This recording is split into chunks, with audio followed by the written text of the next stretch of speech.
y posteriormente revisar las expectativas que tenemos para la misma y nuestros niveles de soporte y resistencias. Empezaremos, como siempre, con nuestro índice. Revisaremos cuáles han sido y serán los market movers para esta semana, nuestras expectativas basado en esos datos, nuestros niveles de soportes y resistencias y un espacio breve para preguntas y respuestas sobre los temas revisados. En cuanto al entorno macroeconómico, Estados Unidos publicó su inflación para el mes de enero, muy en línea con lo que tenían estimado los analistas. Sin embargo, observamos que al interior de los componentes existen algunos, algunos temas que siguen bastante presionados, como son las rentas, los alimentos, sin olvidar también la presión que existe en los energéticos, dado toda la dinámica que hay en cuanto al petróleo y el suministro y la demanda que podría ser motivada por países desarrollados. Es un hecho que estos niveles no son del agrado de la Reserva Federal. Sin embargo, creo que es un importante recordatorio para el mercado que la narrativa restrictiva todavía va a seguir muy presente, por lo menos la primera mitad del 2023. Dicho esto, esta tema narrativa obviamente se está trasladando a las curvas de tasas de interés, en específico a los futuros de la Reserva Federal y también a la Overnight Index Swap. Dichas curvas que traían incorporadas en sus precios recortes para finales de este año, cada vez estamos viendo más desdibujados esos pricing, lo cual es muy probable que continúen estos cambios no nada más en las curvas norteamericanas, sino en otras curvas de tasas de interés. También muy importante darle seguimiento al índice de precios al productor, que va muy de la mano con el tema de inflación, y el mercado inmobiliario, que al final del día va a ser uno de los más debilitados en un ambiente de altas tasas y de poca demanda. Mencionamos, la inflación sigue bastante presionada, el hecho de que la subyacente siga por niveles muy superiores a lo que se ha visto en los últimos años, es un tema que la Fed tiene bastante presente.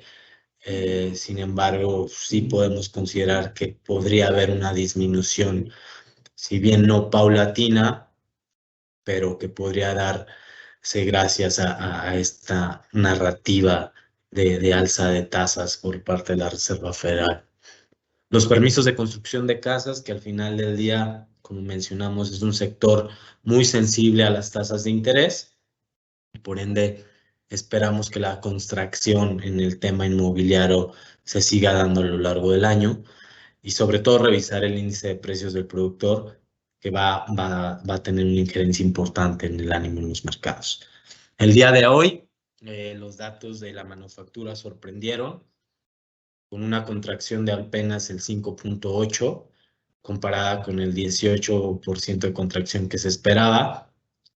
Y las ventas minoristas, seguimos revisando datos de resiliencia en la economía, no nada más en los datos de empleo, que siguen todavía permeando en este ambiente de tasas restrictivo, que favorece una economía que podría soportar niveles por arriba del 5% en tasas de referencia.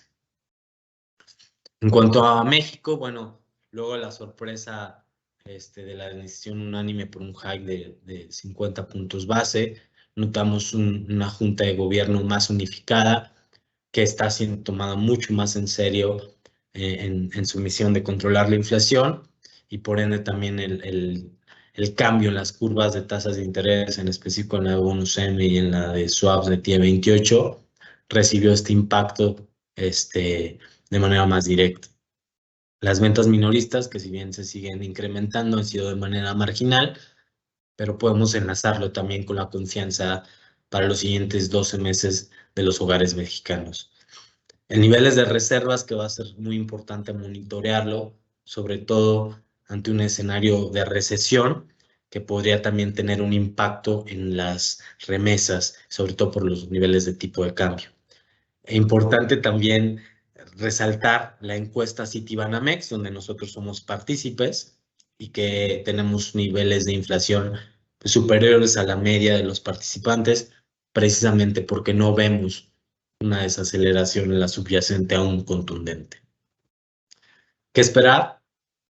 Obviamente los cambios en las curvas, luego de la sorpresa en Banco de México, la inflación, seguir monitoreándolo y sobre todo las narrativas en cuanto a los miembros de la Reserva Federal, la salida de Lael Brainerd, ahora ocupando un puesto de economista en jefe en el gobierno de Joe Biden, y esperar a ver quién será su sustituto.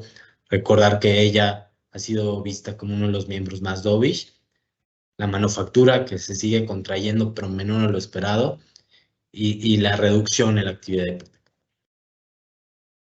Dado lo anterior, los niveles de soportes y resistencias que traemos para el dólar peso, el primer soporte al 18.5, el siguiente al 18.56, una primera resistencia al 18.70 y la segunda al 18.74. Bien, ¿hay algún tipo de preguntas o algo que quieran comentar? De no ser así, les agradezco muchísimo su atención y que pasen una excelente semana.